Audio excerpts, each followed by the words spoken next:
Good evening. Welcome to the Fairfield City School District Board of Education meeting for June 5th, 2025. We need to appoint a treasurer pro tem. Do I have a motion to accept Jerry Lynn Gundrum? So moved. Second. Mr. Clark and Mrs. Birding Miller. Would you mind calling the roll? No, that's fine. Mr. Begley, Yes. Mrs. Birding Miller, Yes. Mr. Clark. Yes. I will abstain. And Mr. Napier. Yes. And we have a treasurer pro tem. Mrs. Gundrum, will you please call the order? Mr. Begley, Here. Ms. Birding Miller, Present. Mr. Clark, Present. Mrs. Gundrum, present. Mr. Napier. Here. Thank you. And now we'll do the Pledge of Allegiance. Mrs. Birding Miller, would you lead us? Of course.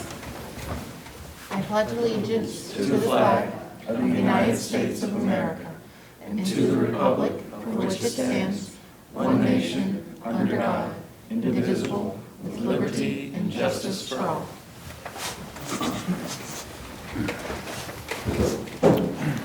Okay, Mr. Smith, Superintendent's recommendations and reports. Yes, thank you, Mr. Begley. At this time, Mr. Hussle will be covering the items listed under Personnel Professional and Personnel Support. Thank you, Mr. Smith. Mr. Begley, members of the board, I have 3 items for your consideration this evening under Personnel Professional. Number 1, resignations, letters A through K. Number 2, unpaid leave of absence, letter A.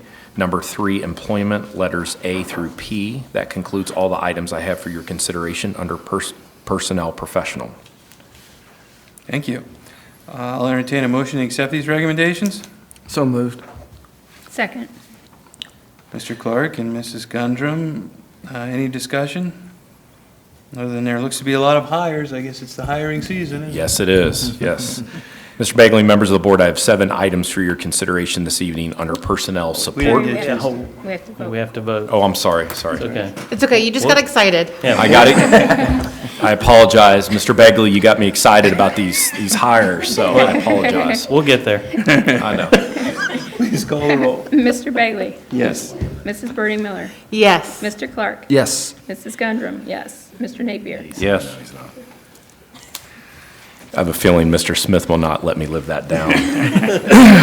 Ms. Howard and I were just discussing that. Mr. Begley, members of the board, I have 7 items for your consideration this evening under Personnel Support.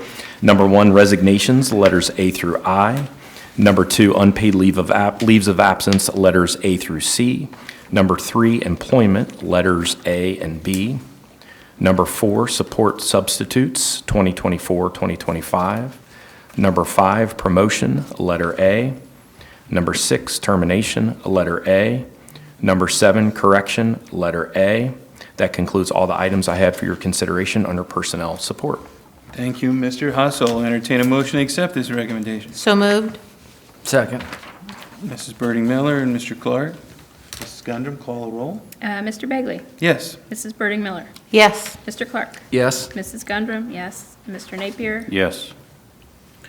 Mr. Begley and members of the board, we do have several items for board discussion this evening. It looks like Mrs. Aug will be covering the first several items, so at this time, I'll turn it over to her. Thank you, Mr. Smith. Mr. Begley, members of the board, I have 2 familiar items tonight, so I will be brief. First is the emergency closing plan for continuity of learning. The plan is in your board packet for your review. We have to approve this plan each year in order for the district to be allowed to use 3 online learning days as calamity days. These days would be used after our 8 calamity days that are accounted for in the calendar have already been used. So far, the past few years that this has been in place, we have not had to use these days, but it's nice to have this as an option.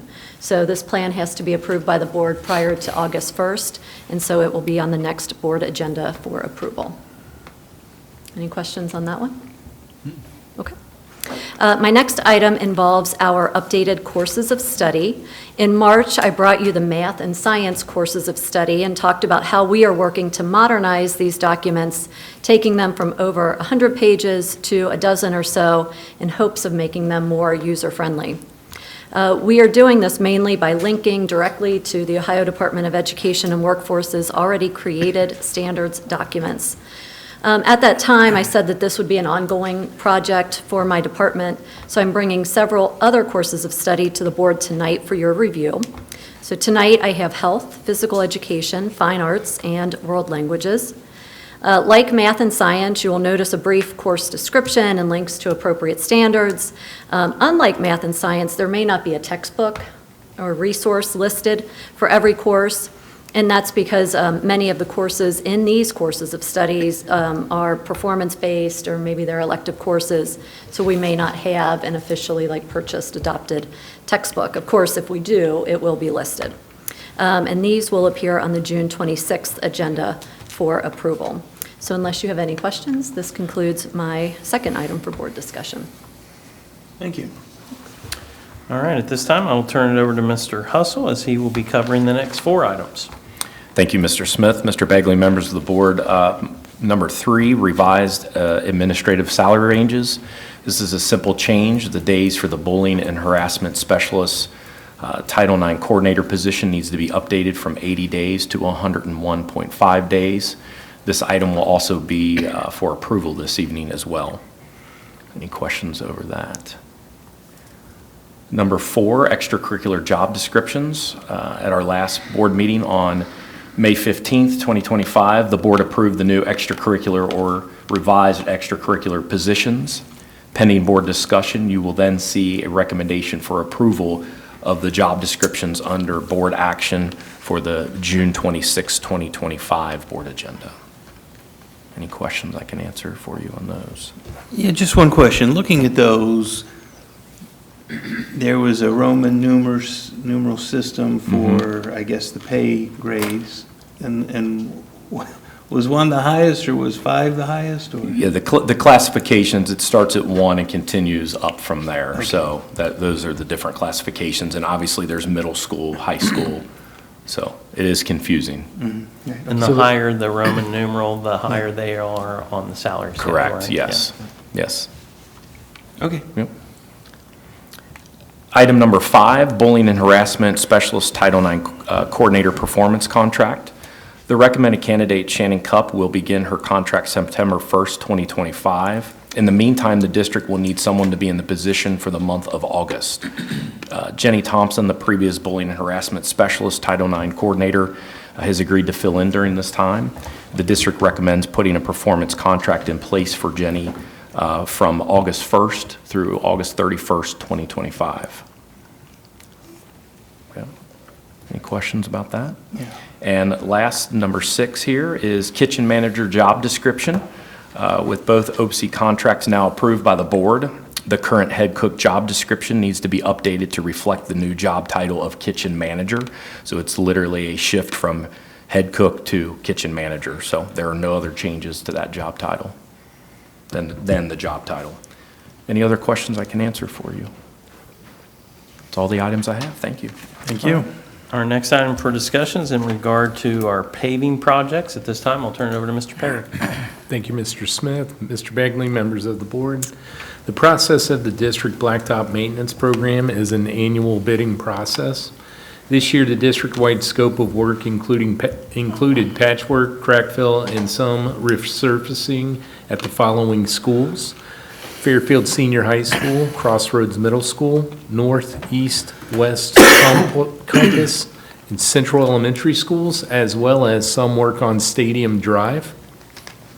The lowest responsible bid received was just over $195,000, and this was from Naira Paving. Naira has been awarded the lowest bid the last 4 years, and the service and quality of work received has been great. In addition to this is well within the budget of the 5-year forecast that we have presented to the treasurer, and will be an agenda item on the next board meeting for approval. So you may recall this because we do go through this every single year, but I'd like to highlight what schools we've covered, and we are staying on top of our program as well as staying within the budget, within the forecast. Yeah, great. Thank you. Yep, thank you.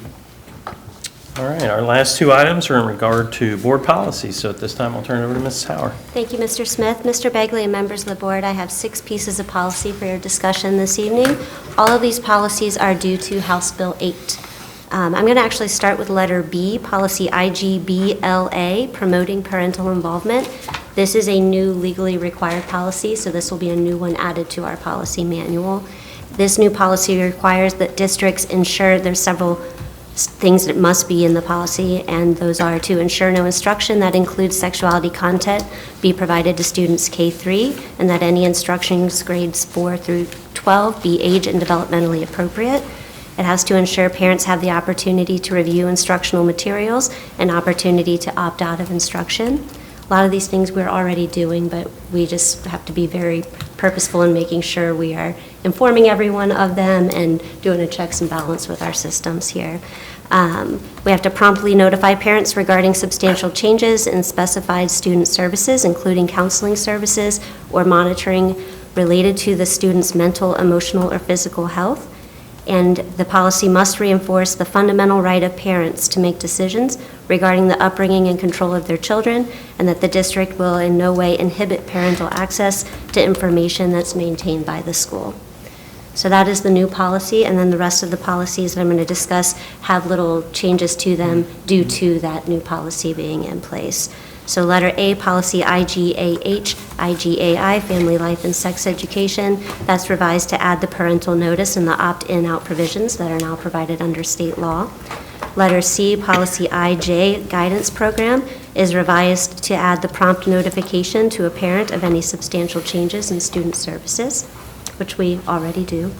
And letter D, policy JHC, student health services and requirements, was revised to add more detailed language about the parental authorization for student health services.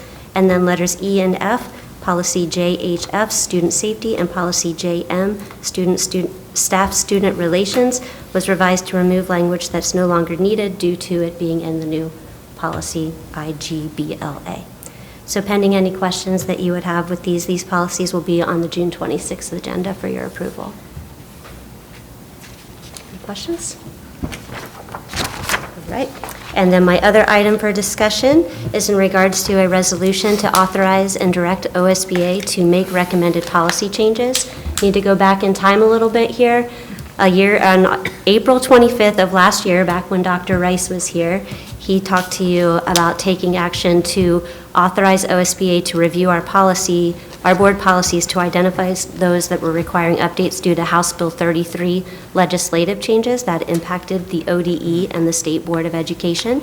So with that action, we requested that OSBA create a chart for outlining specific policy sections requiring updates and provide us with a brief summary of those proposed edits.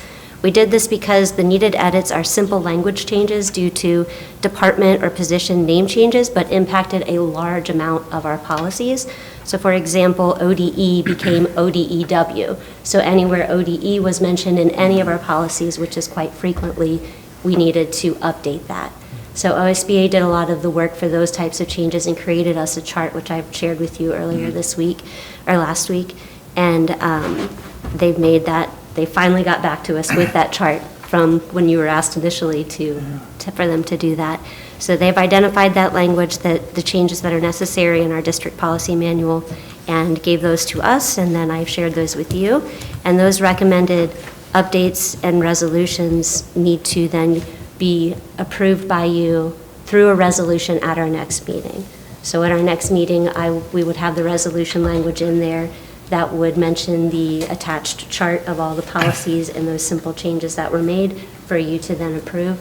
And then OSBA, once I let them know that we're good, they will go in and make all those updates to all the policies for us, which is very helpful. Yes. I remember that conversation very well because it was going to be very helpful because it's minute, but monotonous because of the multitude of those minor changes, which is something that takes off your plate or his at the time. So yeah, I don't remember that conversation very well at the time because it didn't impact my right, world in yeah, that moment. yeah. But I remember now the I'm like, I'm discussion. really glad he did that. So. No, that's great, and they send us a chart of sort of check and balances to make sure. So that's great. Yep. Yeah. And that's all I have for discussion. Thank you.